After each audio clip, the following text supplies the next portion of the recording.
অনেক ঘাড় পাড় ধাক্কা খেয়ে এই জায়গাতে আজকে এসেছে। ভারত আসলে এখানে এই সংখ্যালঘু ইস্যু ব্যবহার করে একটা অস্থিরতা তৈরি করে ফায়দা লোটার চেষ্টা করছে।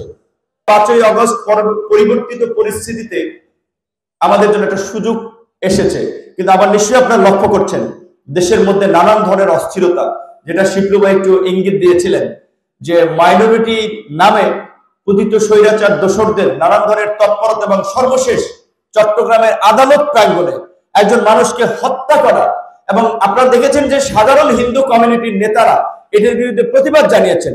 প্রগতিশীল হিন্দু কিংবা সংখ্যালঘু সম্প্রদায়ের নেতারা তীব্র প্রতিক্রিয়া দেখিয়েছেন, কারণ তারা এগুলো চান না।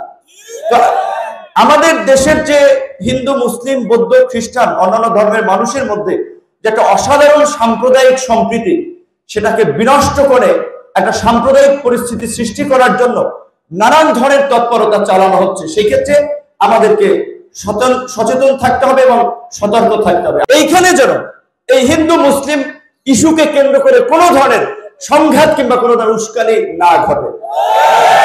প্রকৃত অর্থে এই পতিত স্বৈরাচারের বড় একটা সাপোর্ট এবং খুঁটির জায়গা ছিল আমাদের প্রতিবেশী রাষ্ট্র ভারত। মূলত এই তাদের খুঁটির পতনের ফলে ভারত আসলে এখানে এই সংখ্যালঘু ইস্যু কিংবা নানান ইস্যুকে ব্যবহার করে একটা অস্থিরতা তৈরি করে ফায়দা লোটার চেষ্টা করছে। রিগেল এম্পোরিয়াম হানিবার্ড অফারে জিতে নিতে পারেন ইন্দোনেশিয়ার বালিতে স্বপ্নের হানিমুন। অনেক ঘাড় পাড় ধাক্কা খেয়ে এই জায়গাতে আজকে এসেছে। সুতরাং ছোটখাটো ধাক্কা দিয়ে ছোটখাটো কথা বলে আমাদেরকে থামানো যাবে না। শিবলু ভাই বলেছে, আমি বলছি, আমি যদি এখান থেকে বলেছি যে নির্বাচন করার আগ্রহ আছে, আপনারা যদি চান আমিও করব, কিংবা আমি যদি নাও করে আমার ভাইও যদি কখনো করে, কিংবা মোস্তফা কাকাও যদি কখনো করে, এলাকার মানুষ হিসেবে তাদের প্রতি আমার সমর্থন এবং সহযোগিতা। এই পট পরিবর্তনের পরে আমরা যদি এখনই নিজেদের সুবিধার ধান্দায় ব্যস্ত হয়ে পড়ি, আমরা যদি বিভক্ত হয়ে পড়ি, ফ্যাসিবাদ দ্রুতই কামব্যাক করবে। ফ্যাসিবাদের পুনর্বাসন হলে এই বাংলাদেশ ভয়ঙ্কর একটা সংকটে পরিণত হবে। আপনার নিশ্চয়ই মনে আছে 75-এর বাকশালের ঘটনাকে, এবং দেশ স্বাধীনের পর 72 থেকে 75 পর্যন্ত মুক্তিযোদ্ধা হিসেবে তাদের মনে আছে কি নির্মম, নিষ্ঠুর, নির্যাতন, নিপীড়ন, একদলীয় শাসন কায়েম করে চালানো হয়েছিল। সেই বাকশালের কালো থাবাই শেখ হাসিনা 96-তে পারে নাই, কিন্তু 8 সালে এসে কিন্তু তার কালো থাবার করাল গ্রাসে সব গ্রাস করে নিয়েছিল।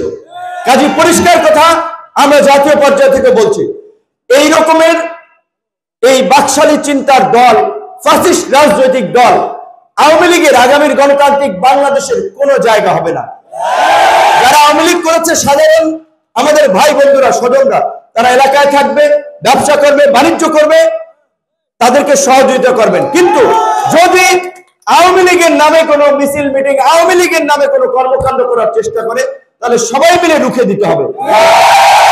আর এই যে আমাদের পতিত স্বৈরাচার শক্তি, অনেক টাকা আছে, গত 15 বছরে কয়েক লক্ষ কোটি মানুষকে হাজার হাজার কোটি টাকার মালিক বানিয়েছে। সেই সমস্ত টাকা এখন ইনভেস্ট করছে অস্থিতিশীল পরিস্থিতি তৈরি করতে। তাহলে এই যে আমরা যুগপৎ আন্দোলন যারা করলাম, তাদের মধ্যে যদি এখন অনৈক্য থাকে, বিভেদ থাকে, তাহলে কিন্তু তারা ফায়দা লুটবে। কাজে আমরা কোনোভাবেই আমাদের যে ইস্পাত ঐক্য তৈরি হচ্ছে, সেই ঐক্যে আমরা বিভেদ হতে দেব না।